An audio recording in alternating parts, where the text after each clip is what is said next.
시작할까요? 네, 안녕하세요. 저는 서울경제신문 문화부에서 미술 전문 기자로 일하고 있는 조상인입니다.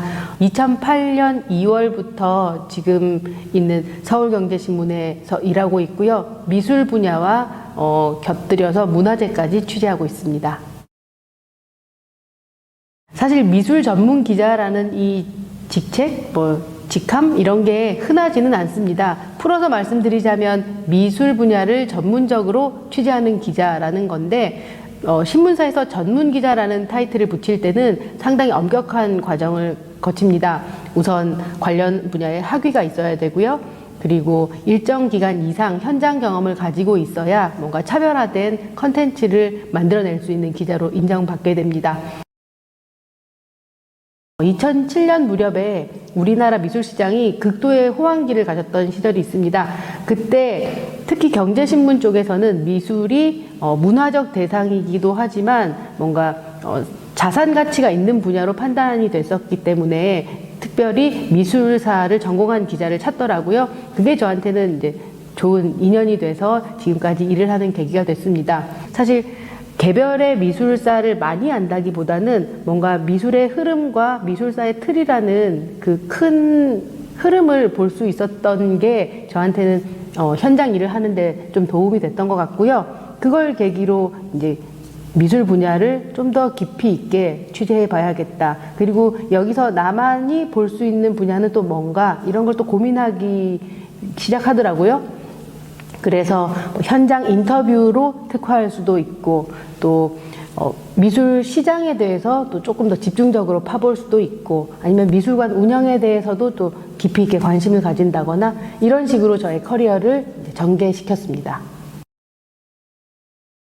미술 전문 기자가 되기 위해서 어떤 역량이 필요한가라는 걸 많이들 물으시는데 일단 1순위는 애정과 열정일 테고요. 그건 사실 0순위일 테고 그 다음으로 필요한 건 전반적인 미술사를 볼 줄 아는 시각이 필요한 것 같습니다. 시간과 공간에서 봤을 때 이게 어떤 맥락을 갖는지에 대한 그 좌표를 찍어주는 것도 사실 중요한 일인데 그 큰 틀을 보지 못하고 좀 지엽적인 것만 보게 될 경우에는 이게 객관성, 보편성, 논리성이 좀 부족해질 수가 있거든요. 그래서 제가 말씀드리고 싶은 것은 큰 틀에서 미술사를 볼 수 있어야 된다는 거.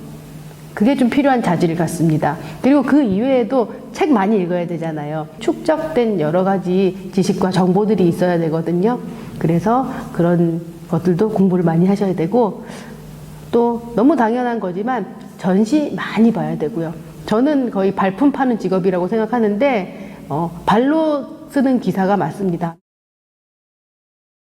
보통 월요일에 주간 회의가 있어서 이번 주에 내가 어떤 주요 취재를 할 것인지에 대한 발제를 합니다. 발제를 할 때는 이제 비교적 이제 미술관 전시가 우선이 되고요. 요즘은 경매가 워낙 자주 있기 때문에 경매 기사도 좀 상당한 비중을 차지합니다. 아트페어를 방문해야 될 때도 있고요. 2, 3일 정도 출장을 내고 비엔날레를 취재 가는 일도 있습니다. 신문사 시스템이 예전하고는 달라져서 지금은 지면에 오프라인 매체가 있고 동시에 온라인 매체가 있습니다. 지면 매체는 좀 더 분석적이고 깊이 있는 기획성 기사가 많이 들어간다면 온라인 기사는 그때그때 소화해야 될 속보성 기사들이 많이 쓰이게 됩니다. 그래서 일정 보고를 올릴 때는 내가 오늘 취재할 내용과 내가 오늘 속보로 처리할 내용들을 같이 보고하게 됩니다. 그래서 아침 9시 보고가 끝나고 나면 이제 저는 저의 일정에 맞춰서 이동을 하고 하루 취재 일과가 보통 미술 전시가 열리면 기자간담회를 엽니다. 그 기자간담회 일정이 주로 아침 11시 혹은 점심 식사 이후인 오후 2시 이 무렵에 많이 배치가 되고요. 한 5시 무렵, 저녁 무렵에 오프닝 행사가 있으니까 작가님이 전시 현장에 방문하는 시간에 맞춰서 4시 무렵에 인터뷰를 잡는 경우도 있습니다. 그런 식으로 하루에 최소 한 3군데 정도는 취재를 다니네요. 그렇게 하면서 포인트, 돌아다니면서도 지금 제가 기사를 쓰고 있다는 거거든요. 그래서 4시 무렵까지 이제 마지막 취재를 하고 그리고 신문의 데드라인도 5시 무렵이 됩니다. 그 무렵이 되면 다른 매체들도 신문이 나오기 때문에 다른 매체에서 보도된 기사들 중에서 혹시 우리가 빠뜨린 건 없는지 혹은 우리가 쓴 기사들 중에서 밸류 판단을 잘못했기 때문에 조금 조정해야 될 게 있는지 이런 논의를 하게 됩니다. 그러면 한 6시 무렵부터는 이제 업무가 서서히 마무리되는 겁니다.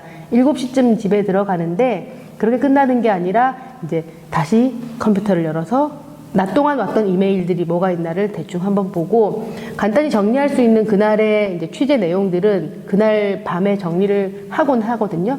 그래서 한 10시까지는 뭐 집에서 조금 쉬는 듯 하면서도 약간의 일까지 하는 셈이 된다고 할 수 있습니다. 좋아하는 일이 직업이 됐을 때에 따르는 고통을 아셔야 됩니다. 좋아하는 일 하니까 너무 좋으시겠어요. 뭐 전시만 보고 작가님들도 만나고 좋으시겠어요. 이러는데요. 안 좋습니다. 이게 좋아하는 게 일이 되는 순간 제가 좋아하는 것, 그러니까 이를테면 저의 쉼터이자 휴식처이자 취미가 될 수 있는 게 없어지는 셈이거든요. 저 같은 경우에는 일과 쉼이 뒤섞여 있는 경우가 많습니다. 기분 좋게 여행을 갔는데 거기 미술관이 있으면 안 가볼 수가 없거든요. 미술관을 가서 보면 좋은 게 있으면 또 기사를 쓰고 싶어지니까. 그리고 좋은 걸 또 꺼내서 소개를 해드려야 되다 보니 아무래도 휴가를 잡을 때도 미술관이나 전시 혹은 뭐 해외여행을 간다 하더라도 현지에서 있는 비엔날레나 아니면 현지에서만 만날 수 있는 작가님들을 찾아서 다니는 그런 경향이 있습니다. 이걸 놓고 내 삶이 행복한 거다라고 생각하는 마음가짐이 워라밸을 만드시는 데는 중요한 동인이 될 것 같습니다. 그리고 기본적으로 예술을 다루는 분들은 세상에 대한 뭔가 애정어린 시선을 각자의 관점으로 이렇게 보시는 분들이기 때문에 좋은 분들을 만나서 좋은 얘기를 듣고 그걸 통해서 저까지도 이제 새로운 영감을 얻을 수 있다는 점에서는 많은 도움이 되거든요. 그래서 하나를 얻는 게 있으면 잃는 것도 있을 것 같습니다. 미술 현장에 처음 들어왔을 때는 조금 어려움이 있었어요. 왜냐하면 학교에서 배웠던 미술사와 동시대에 전개되고 있는 지금 현장의 미술사는 전혀 다른 거였거든요.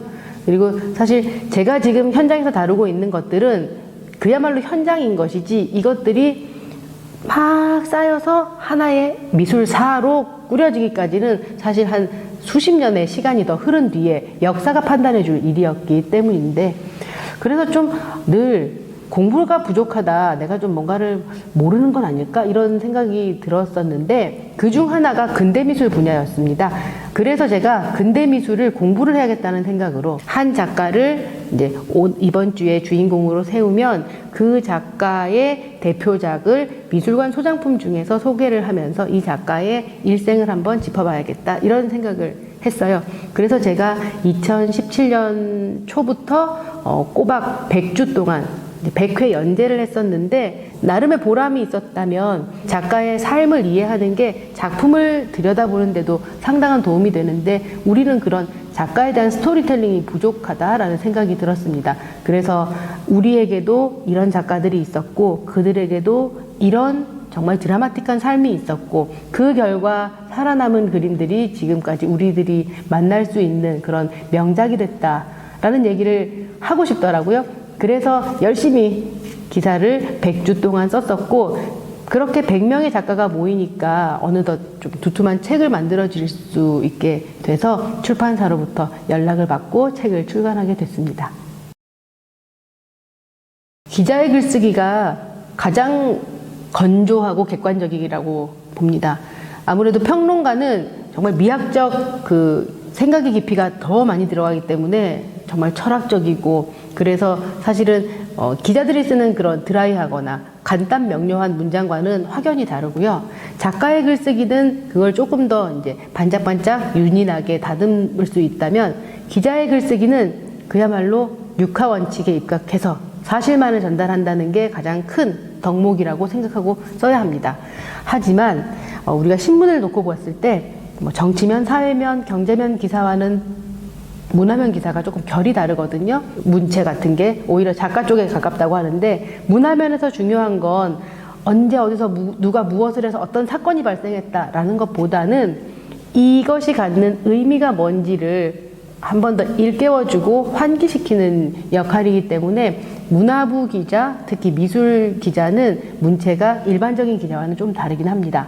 하지만 작가나 평론가와 다른 차이점이라고 한다면은 그래도 좀 더 객관적인 문체를 유지해야 된다는 점, 그래서 수식어나 여러 가지 전문 용어보다는 가급적 무미건조한 문체를 쓸 수 있어야 합니다. 무미건조함 속에 뭔가 차별화 지점을 만들려고 하니까 그게 문화부 기자, 특히 미술 기자의 어려움이 아닌가 합니다.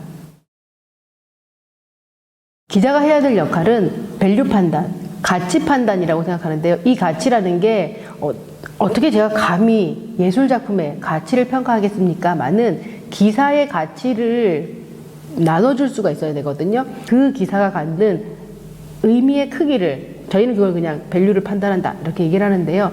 그걸 판단해 줄 수 있기 때문에 일반 인플루언서나 SNS에서 이렇게 올라오는 것들과는 차별화되는 지점이라고 생각합니다. 물론 이게 냉정하게 말해서 지금 열심히 일하는 젊은 작가를 더 이렇게 북돋아 줄 수도 있어야 되고, 저도 이제 한참 열심히 하는 이제 젊은 작가를 만났을 때는, 그리고 젊은 기획자들이 기획한 정말 참신한 전시를 봤을 때는 정말 길게 얘기를 해주고 싶거든요. 이미 잘 나가시는 분들은 뭐 대충 우리가 안 써도 잘 되시겠지 해도 되기는 하는데, 그래도 독자들에게 보다 정확한 정보를 드린다면 어떤 전시가 더 중요하고 이 중에서 뭐는 꼭 가봐야겠구나라고 이렇게 판단을 할 수 있는 그 기준점을 제시해 줄 수 있는 역할을 할 수 있어야 되는 게 신문 기자의 역할이거든요.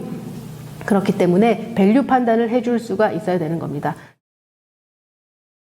어려운 일 중에 하나가, 전문 기자니까 자신의 전문성에 의해서 좋은 작가, 좋은 전시를 판단할 수 있겠지라고 하시거든요. 근데 거기서 제가 제일 힘든 점은 내가 좋다고 해서 반드시 이게 진짜 좋은 건지에 대한 그 판단이 저는 저의 윤리의식이 제일 중요하게 작용해야 되는 지점이라고 생각을 하거든요. 그래서 늘 다른 사람의 기사도 많이 보고, 다른 평론가님들의 글도 많이 보고, 미술관 전시들까지도 많이 챙겨보는 편인데, 미술계 메커니즘 전반을 이해를 해서 어떤 여러 가지 요소들이 이 하나의 작가나 하나의 작품을 평가하는지를 입체적으로 늘 보고 있어야 됩니다. 그래서 내가 좋아한다고 해서 무조건 좋은 게 아닐 수도 있고, 내가 좀 못마땅하다고 해서 이 작품이 결코 간과해야 될 작품이나 작가가 아닌 경우도 있기 때문에 나의 호불호가 기사의 판단에 영향을 미쳐서는 안 됩니다. 그리고 또 하나는 제가 경제신문에 있기도 하고 또 요즘 또 미술시장이 하도 핫해서 드리는 말씀인데, 나의 기사가 어떤 사람의 재산권에 영향력을 미칠 수 있다라는 생각, 어떤 작품을 사야 되나요? 이런 거 물어보시는 분들도 있는데, 그렇기 때문에 더 조심해야 될 일이라고 생각합니다. 그래서 상업화랑의 전시, 미술관 전시도 마찬가지지만, 과연 이게 적합한가, 정확한가, 객관적인가, 그리고 향후 먼 미래까지 내다볼 수 있는 안목을 가지고 있었던 전시였나, 이런 걸 좀 꼼꼼하게 생각해야 될 것 같습니다. NFT 아트를 왜 안 쓰냐, 저 진짜 너무 어려웠거든요. 이게 지금 눈에 잡히지도 않고 NFT 아트도 아트인가요? 라고 질문을 했었고, 뭔가 새로운 것들을 많이 공부를 해야 된다는 생각이 들더라고요. 근데 새 문물일 경우에 좀 더 신중하게 판단할 줄 아는 것도 그게 기자의 역할이라고 생각합니다. 새로운 문물이 들어올 때 그걸 어떻게 받아들이냐에 대한 자신의 기준을 빨리빨리 마련해 줄 수 있어야 될 것 같습니다. 그래서 저도 많이 공부도 하고 관련 뉴스도 많이 찾아보고 외국에서는 또 어떻게 보도하는지를 많이 익히기도 하는데요. 근데 무엇보다도 중요한 것은 그 새로운 기술들이 실제 전시에서 어떻게 적용되는지를 현장에서 보는 게 가장 중요하다고 생각합니다. 이게 NFT 아트가 들어오기는 했는데 이게 어떻게 우리에게, 우리 삶과 우리의 예술에 대한 인지를 어떻게 바꿔놓는지는 사실 좀 미지수거든요. 그래서 그런 것들은 결국은 전시를 통해서 승부할 수 있는 게 아닌가 싶습니다. 보는 게 일이고 쓰는 게 업입니다. 사실 좋아 보이지만 또 힘들기도 하거든요. 그러면 결국 갖춰야 될 거는 좋은 전시 열심히 보러 다니는 성실성이 필요합니다. 많이 봐야 보는 만큼 눈이 뜨이게 되는 거거든요. 그리고 글도 쓰는 만큼 늡니다. 그래서 제가 주변에서 조언을 구하는 분들에게는 요즘 SNS도 있으니까 SNS에 하루에 하나씩 일기 쓴다는 마음으로 작품 이미지 하나 그리고 내 글 하나 이렇게 붙여보세요 라고 얘기를 하거든요. 근데 물론 거기다 글을 쓸 때 글 쓰는 게 직업이 되는 사람이라면 좋아요 이런 걸로 그냥 짧게 마무리 하시지 마시고 적어도 최소한 6화 원칙에 의해서 언제 어디서 어떤 게 지금 열리고 있고 나는 여기서 어떤 걸 얻었는데 그래서 여러분도 같이 봤으면 좋겠다. 적어도 하나의 흐름과 메시지는 가지고 있는 글을 쓰실 수 있다면 여러분들도 이제 그게 쌓이고 쌓여서 미술 전문 기자가 되실 수 있을 것 같습니다.